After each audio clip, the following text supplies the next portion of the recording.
Okay, so a little more in depth on the surety bond. Single transaction bond is a one-time bond.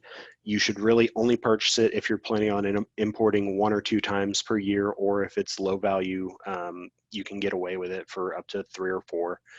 Um, if your value isn't very high, it's a good deal. Or if there's no PGA involved. Like I said, if you're dealing with FDA, you really should think about a continuous bond, because even a very low value shipment is going to get you up there in terms of the value, because of the fact that an FDA shipment, you have to have a bond that covers triple the value of the product.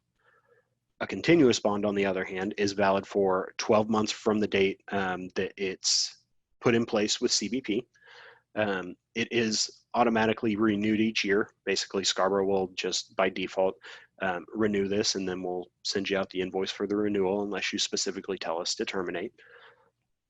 If you plan to import, 2 to 4 times in the next 12 months, or if you have a very high value item, let's say you're bringing something in that's, $200,000, you're only planning on bringing one thing in this year. Well, honestly, if you're bringing in something that's $200,000, the single transaction bond is going to be more expensive than the continuous bond that most brokers would charge you. So it's a better deal to just go ahead and get the continuous bond, if nothing else, just to save money. And then you have the added benefit of, if you import something else later on down the road in the next 12 months, you don't have to worry about another bond. And then it's the same thing. If you've got a decently high value and a PGA is involved, continuous bond is probably the way to go. The other added benefit of the continuous bond is that it also covers the ISF bond. If you've got that single transaction bond and you're doing an ocean shipment, you've got two bonds. You've got that ISF bond and the entry bond. That continuous bond covers both for a period of 12 months.